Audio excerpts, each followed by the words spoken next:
Ya, Assalamualaikum warahmatullahi wabarakatuh. Salam sejahtera untuk kita semua. Hari ini saya akan mencoba untuk membahas beberapa soal yang berkaitan dengan Undang-Undang Dasar 1945. Jadi, teman-teman sekalian, ketika kita membahas Undang-Undang 1945 atau Konstitusi Negara, itu tidak berarti kita harus menghafal undang-undang dasar tersebut pasal per pasal, ayat per ayat, ya. Jadi mengingat jumlah pasal dan jumlah ayat yang sangat banyak, tidak mungkin bagi kita untuk bisa menghafal bunyi secara detail dari Undang-Undang Dasar 1945. Yang perlu kita lakukan adalah bagaimana memahami garis-garis besarnya. Misalnya kalau misalnya bahas tentang pendidikan itu kira-kira di pasal berapa? Oh, itu di pasal 31 misalnya. Tentang pertahanan dan keamanan negara itu di pasal 30. Tentang agama misalnya di pasal 29. Kemudian bagaimana bentuk pengamalannya, bagaimana bentuk studi kasusnya, bagaimana bentuk contoh-contoh soal hotsnya. Nah, nanti kita akan bahas dalam video ini. Oke, kita lanjut saja. Nomor 1, misalnya soalnya seperti ini. Si A didakwa telah melakukan tindak pidana dan dihukum 3 tahun penjara.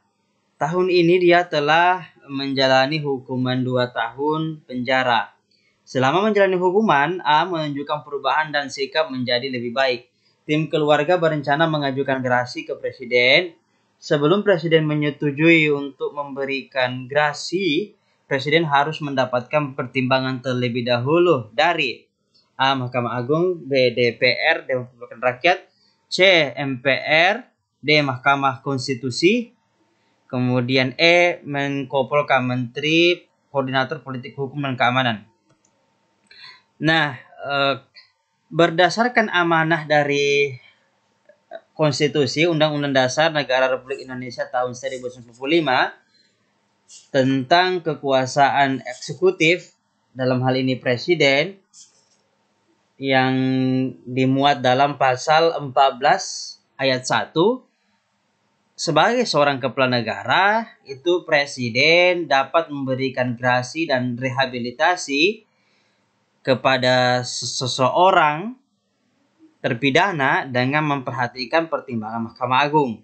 Kemudian dalam pasal 14 ayat 2, Presiden juga dapat memberikan amnesti dan abolisi dengan memperhatikan pertimbangan Dewan Perwakilan Rakyat. Jadi jawabannya adalah A, yaitu Mahkamah Agung. Nah, sekarang kita akan bahas apa perbedaan gerasi, rehabilitasi, amnesti, dan abolisi, dan seperti apa dasar hukum dan contoh-contohnya. Nah, misalnya gerasi. Jadi kita mulai dari gerasi. Jadi gerasi adalah pengampunan berupa perubahan, peringanan, pengurangan, atau penghapusan pelaksanaan pidana kepada terpidana yang diberikan oleh Presiden. Ini diatur dalam pasal 14 ayat 1 seperti yang saya jelaskan tadi, dan Undang-Undang Nomor 22 Tahun 2002 tentang Undang-Undang Gerasi. Nah, gerasi harus memperhatikan pertimbangan dari Mahkamah Agung. Nah, jika seorang memohon gerasi kepada Presiden dan dikabulkan, maka Presiden mengampuni perbuatan yang bersangkutan. Jadi perbuatannya diampuni, tapi kesalahan yang bersangkutan tetap ada. Namun hukuman pidananya yang dihilangkan. Pidananya dihilangkan, tetapi ya kesalahannya tetap ada.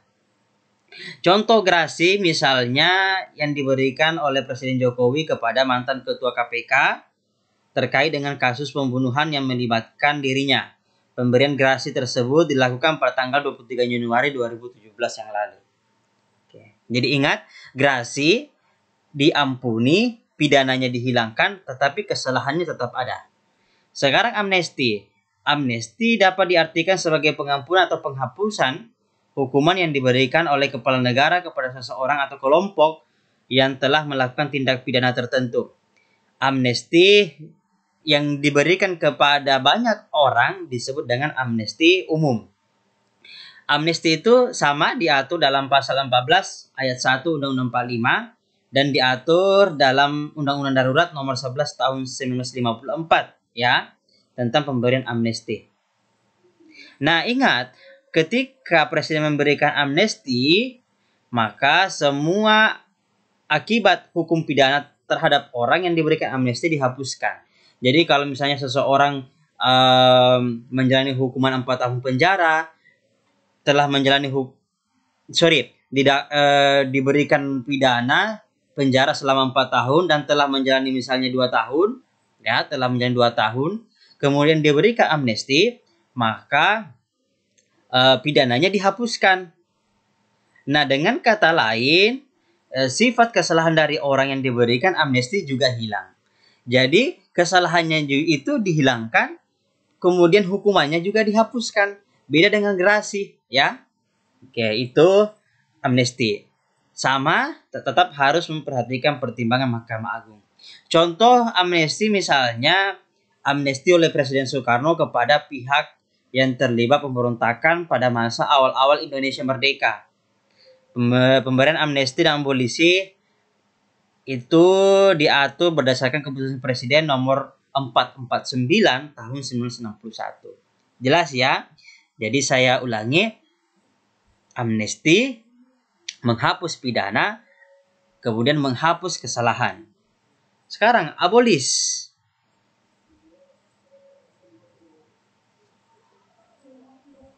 Oh sorry, maaf, ada kesalahan tadi. Jadi kalau amnesti itu pertimbangan dari DPR ya, bukan Mahkamah Agung. Sedikit saya koreksi. Sekarang abolis. Abolisi itu diartikan sebagai penghapusan proses hukum seseorang yang sedang berjalan. Jadi kalau misalnya ada proses hukum, masih dalam proses hukum, kemudian dihapus, nah itu namanya abolisi. Abolisi diberikan kepada perorangan dan diberikan ketika proses pengadilan sedang atau baru akan berlangsung. Presiden harus memperhatikan pertimbangan DPR. Ya, jadi ketika memberikan abolisi, Presiden harus memperhatikan pertimbangan DPR.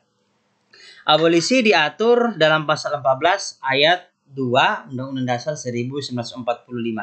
Salah satu contohnya itu sama tadi, amnesti dan abolisi yang diberikan oleh Presiden Soekarno kepada para pemberontak di awal-awal kemerdekaan Republik Indonesia. Itu melalui Kepres nomor 449/1961 atau tahun 1961. Lanjut, rehabilitasi. Rehabilitasi ya dari kata rehab. Jadi rehabilitasi dapat diartikan sebagai tindakan pemenuhan hak seseorang untuk mendapat pemulihan haknya dalam kemampuan, kedudukan, dan harkat serta martabatnya yang diberikan pada tingkat penyidikan, penuntutan, atau peradilan karena ditangkap, ditahan, dituntut, ataupun diadili tanpa alasan berdasarkan undang-undang atau karena kekeliruan mengenai orangnya atau hukum yang diterapkan. Contoh misalnya, ada seseorang yang ditangkap, ternyata kemudian hari proses penangkapannya itu tidak sesuai dengan peraturan perundang-undangan yang berlaku, atau misalnya ada kesalahan dalam penangkapan si dia itu. Nah, di sini Presiden dapat memberikan rehabilitasi. Jadi rehabilitasi artinya namanya diperbaiki, kedudukannya dipulihkan, kemampuan, harkat dan martabatnya itu dikembalikan. Nah, itu rehabilitasi. Nah, rehabilitasi diatur dalam pasal 14 ayat 1 Undang-Undang Dasar 1945. Dalam memberikan rehabilitasi, Presiden memperhatikan pertimbangan MA atau Mahkamah Agung. Ingat, grasi dan rehabilitasi oleh MA, sedangkan amnesti dan abolisi pertimbangan oleh DPR.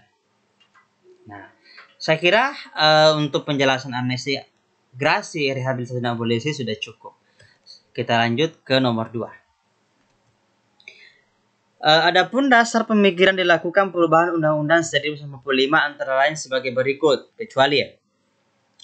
Nah, kita masih ingat bahwa Undang-Undang 1945 dari periode 99 sampai periode tahun 2002 itu mengalami perubahan. Ada beberapa dasar mengapa Undang-Undang Dasar ini diubah. Yang pertama, Undang-Undang 45 membentuk struktur kenegaraan yang bertumpu pada kekuasaan tertinggi tangan MPR. Jadi adanya kekuasaan tertinggi tangan MPR menjadikan sistem check and balance itu tidak berjalan, ya. Padahal jadi tidak boleh lagi ada lembaga tertinggi. Jadi semua sama menjadi lembaga tinggi negara. Tidak ada lagi yang tertinggi. Yang kedua, Undang-Undang 45 memberikan kekuasaan yang sangat besar kepada pemegang kekuasaan, dalam hal ini adalah presiden. Jadi disebut dengan dominan eksekutif atau eksekutif heavy, yaitu kekuasaan dominan di tangan presiden. Jadi pada saat sebelum diamandemen, kekuasaan presiden sangat luas, ya. Jadi dapat mengakibatkan terjadinya kesewenang-wenangan oleh presiden. Dikarenakan karena kekuasaannya yang sangat luas, sangat besar. Kemudian yang ketiga, dasar yang ketiga adalah Undang-Undang 45 mengandung pasal-pasal yang terlalu luas, menimbulkan lebih dari satu tafsir, multitafsir. Jadi ada beberapa pasal-pasal dalam Undang-Undang 45 yang multitafsir, terutama yang berkaitan dengan calon presiden, ya. Calon presiden, kemudian periodenya. Kemudian selanjutnya rumusan Undang-Undang 45 terlalu banyak memberikan kewenangan kepada kekuasaan presiden untuk mengatur hal-hal penting dengan undang-undang. Jadi presiden diberikan kewenangan besar dalam hal membuat undang-undang. Jadi sistem check and balance. Jadi pembagian kekuasaan trias politika, eksekutif, yudikatif, legislatif itu tidak berjalan dengan baik. Kemudian selanjutnya rumusan Undang-Undang 45 tentang semangat penyelenggaraan belum cukup didukung oleh ketentuan konstitusi yang memuat aturan dasar berkaitan dengan demokrasi, supremasi hukum, dan otonomi daerah. So, jawaban yang benar adalah C, ya.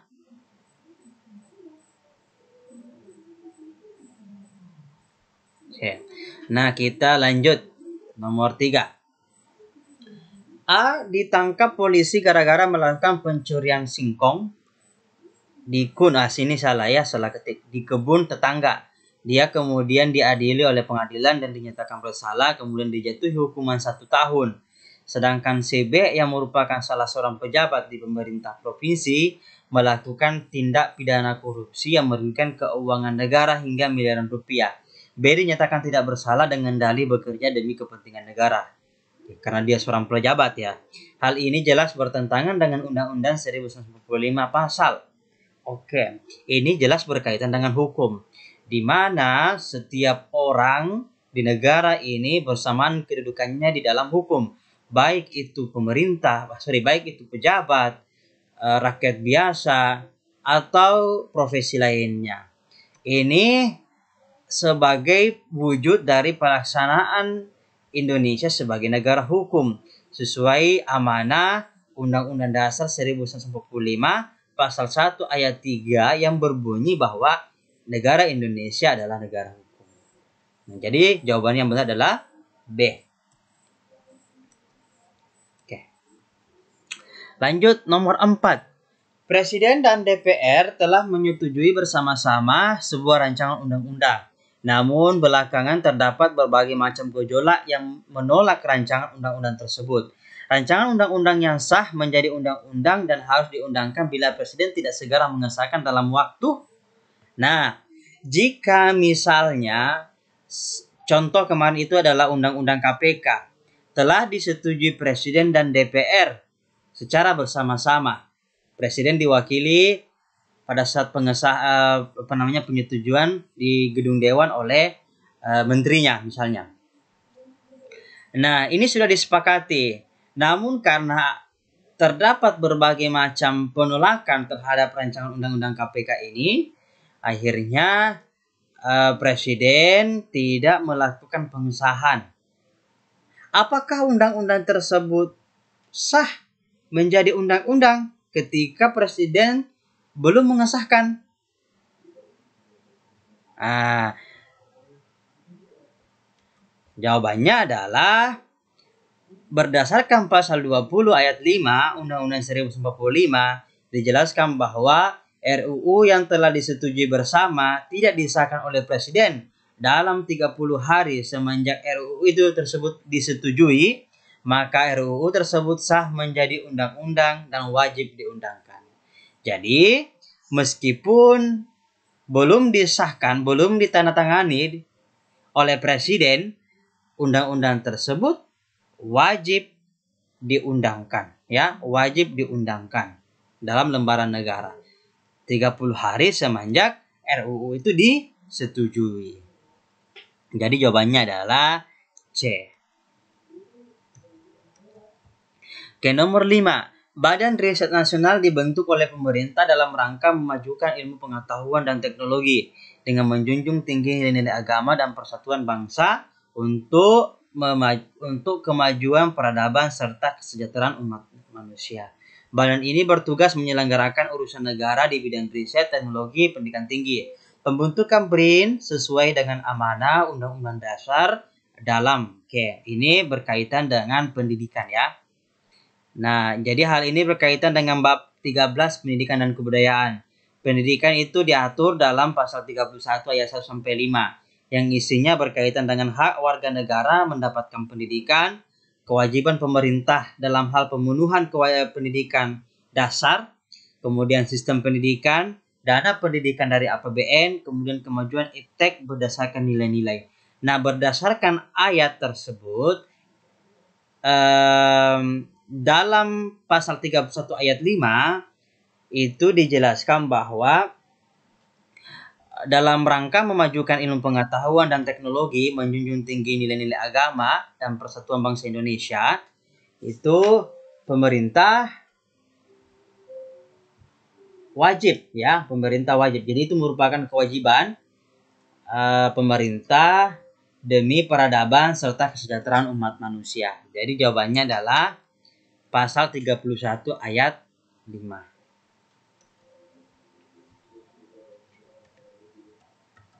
Nah, teman-teman, kalau misalnya dapat soal seperti ini, pilihannya seperti ini, cara cepatnya adalah tinggal kita lihat. Yang mengatur tentang pendidikan itu cuma pasal 31. Di sini tidak ada pasal 31. Selain D, berarti jawabannya adalah D. Ya, salah satu strategi dalam menjawab soal. Kemudian nomor 6. Perhatikan pernyataan berikut. 1. Berlakunya sistem kabinet parlementer. Teman-teman masih ingat apa itu sistem parlementer?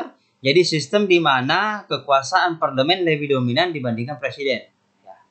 Oke, lanjut. Pernyataan kedua, presiden dan MPR tidak dapat diganggu gugat. 3. Menteri-menteri bertanggung jawab atas seluruh kebijakan pemerintah. 4. Presiden tidak berhak membubarkan badan legislatif.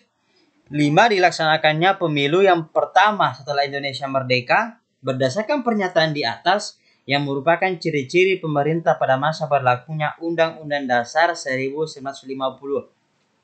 Saya pernah jelaskan bagaimana ciri-ciri pemerintahan ketika Undang-Undang Dasar sementara 1950 itu diterapkan di Indonesia. Apa saja? Yang pertama, berlaku sistem kabinet parlementer, di mana kekuasaan parlemen lebih dominan dibandingkan eksekutif atau presiden. Nah, tetapi pada saat itu terjadi 7 kali pergantian kabinet. Yang kedua, presiden dan wapres tidak dapat diganggu gugat. Ya. Kemudian C, menteri-menteri bertanggung jawab atas seluruh kebijakan pemerintah, baik bersama-sama untuk keseluruhan maupun masing-masing untuk bagiannya sendiri-sendiri. D. Presiden berhak membubarkan DPR dengan ketentuan harus mengadakan pemilihan DPR dalam 30 hari. Dan E. Dilaksanakannya pemilu yang pertama setelah Indonesia merdeka, yaitu pada masa Kabinet Burhanuddin Harahap tahun 1955. Dan selanjutnya adalah konstituante gagal menetapkan Undang-Undang Dasar yang tetap. Jadi jawabannya adalah C, 1, 3, dan 5. Oke, lanjut. Nah, ini ada kasus nih, studi kasus. Akibat penyebaran virus corona memberikan dampak besar terhadap ekonomi Andi. Andi terpaksa harus putus sekolah di sekolah dasar demi membantu orang tuanya mencari uang. Sebagai pelaksanaan dan dari amanah Undang-Undang Dasar 1945, pemerintah wajib untuk memberikan solusi agar Andi dapat melanjutkan pendidikan dasarnya. Hal ini sesuai dengan Nah, lagi-lagi ini berkaitan dengan pendidikan ya. Lagi-lagi berkaitan dengan pendidikan. Kita seperti yang saya jelaskan di soal sebelumnya tentang pendidikan. Jadi pasal 31 ayat 1 itu tentang hak warga negara mendapatkan pendidikan. Pasal 31 ayat 2 tentang kewajiban warga negara mengikuti pendidikan dasar dan di sini pemerintah wajib untuk membiayainya. Kemudian pasal 31 ayat 3, pemerintah mengusahakan dan menyelenggarakan sistem pendidikan demi meningkatkan keimanan dan ketakwaan serta akhlak mulia. Dan pasal 31 ayat 4 itu tentang anggaran pendidikan minimal 20% dari APBN atau APBD. Jadi jawabannya jelas adalah pasal 31 ayat 2, di mana pasal ini memaksa pemerintah untuk membiayai pendidikan dasar bagi anak-anak yang tidak bisa melanjutkan pendidikannya. Jadi jelas jawaban yang benar adalah B. Lanjut, nomor 8. Presiden Soeharto memegang jabatan lebih dari 30 tahun melalui pemilihan presiden yang dilakukan oleh MPR. Setelah amandemen Undang-Undang Dasar 1945, MPR tidak lagi melakukan pemilihan presiden sejak tahun 2004. Dan pada tahun itu Indonesia pertama kali memiliki presiden berdasarkan pilihan rakyat. Perubahan kewenangan MPR disebabkan karena setelah amandemen atau perubahan Undang-Undang Dasar 1945, tugas dan wewenang MPR berkurang. Ya, berdasarkan pasal 1 ayat 2 itu jelas disebutkan bahwa kedaulatan berada di tangan rakyat. Apa konsekuensi kedaulatan berada di tangan rakyat? Negara menjadi negara yang demokrasi. Dari rakyat, untuk rakyat, dan oleh rakyat. Sebagai konsekuensi dari pasal ini, maka presiden dan wakil presiden yang sebelumnya dipilih oleh MPR, sekarang dipilih oleh rakyat melalui pemilihan umum. Jadi, jawabannya adalah A. Kedaulatan berada di tangan rakyat. Masih ingat pemilu Pilpres presiden secara langsung oleh rakyat itu terjadi pada tahun 2004 dan di saat itu presiden pertama yang dipilih oleh rakyat yaitu Susilo Bambang Yudhoyono, kemudian wakil presidennya adalah Muhammad Yusuf Kalla. Kemudian nomor 9. Isi dari pokok pikiran kedua pembukaan Undang-Undang Dasar 1945 adalah A. Memuat pernyataan kemerdekaan rakyat Indonesia sebagai tindakan yang luhur dan suci yang mendapat rahmat Tuhan Yang Maha Esa serta dijiwai oleh kehidupan yang bebas. B. Memuat tujuan berdirinya negara Indonesia dan dasar negara yaitu Pancasila. C. Memuat pernyataan sikap bangsa Indonesia yang menjunjung tinggi hak asasi bangsa berupa kemerdekaan dan sikap anti penjajah. D. Negara bermaksud untuk mewujudkan keadilan sosial bagi seluruh rakyat Indonesia. Dan E. Memuat kemerdekaan untuk berserikat dan berkumpul. Jawabannya adalah B. Isi dari pokok pikiran kedua pembukaan Undang-Undang Dasar 1945 itu berisi maksud negara untuk mewujudkan keadilan sosial bagi seluruh rakyat yang didasarkan pada kesadaran bahwa manusia memiliki hak dan kewajiban yang sama untuk menciptakan keadilan sosial dalam kehidupan masyarakat. Teman-teman silahkan buka kembali video materi berkaitan dengan Undang-Undang 1945. Itu dijelaskan bagaimana pokok-pokok pikiran dari pembukaan Undang-Undang Dasar 1945. Jadi ada beberapa pokok pikiran ya. Soal terakhir, tetap semangat. Di saat kecanggihan teknologi informasi dan komunikasi, berbagai budaya lokal mulai tergerus oleh budaya-budaya modern yang berasal dari luar. Banyak generasi muda saat ini lebih mengenal dan memahami tradisi masyarakat di suatu negara ketimbang budaya lokal di daerahnya. Padahal pemerintah telah memberikan kebebasan besar bagi warga negara untuk memajukan kebudayaannya. Hal ini sesuai dengan Nah, kita tahu saat ini informasi dari luar itu sangat mudah diakses, ya. Apa namanya?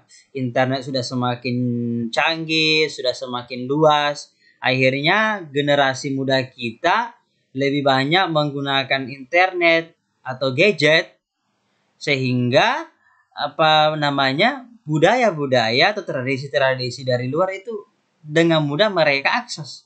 Kita tahu bahwa bagaimana Indonesia sekarang itu demam apa namanya itu ya, uh, K-pop apa itu, apa ya, K-pop itu bagaimana generasi kita tahu lebih dalam tentang kehidupan orang Korea Selatan dan lain sebagainya, dan akhirnya banyak yang ikut-ikutan. Nah, ini sebenarnya boleh saja, tetapi dengan catatan bahwa jangan menggerus budaya kita. Sekarang budaya kita itu, budaya lokal itu sedikit demi sedikit mulai tergerus. Adat istiadat itu mulai ditinggalkan, ya. Padahal itulah kekayaan kita, kekayaan negara kita. Dan itu negara sudah memberikan kita kebebasan. Dan kita wajib untuk memajukan kebudayaan kita. Ini jelas diatur dalam pasal 32 ayat 1, di mana negara wajib untuk memajukan kebudayaan nasional di tengah perang dunia dan memberikan kebebasan bagi masyarakat dalam memelihara dan mengembangkan nilai-nilai budayanya. Itulah teman-teman sekarang pembahasan soal-soal berkaitan dengan Undang-Undang Dasar 1945. Jadi dalam soal ini ada 10 soal, itu sebagian besar berupa HOTS dan ada beberapa soal yang berupa LOTS. Nah, oke. Bagi teman-teman yang ingin memberikan sharing terkait dengan jawaban dari soal-soal yang telah kita bahas, silahkan menuliskan di kolom komentar. Bagi teman-teman yang suka dengan isi dari video ini, silahkan klik tombol like. Dan jika teman-teman merasa bahwa video ini bermanfaat bagi orang banyak, silahkan di-share ke media sosial Anda.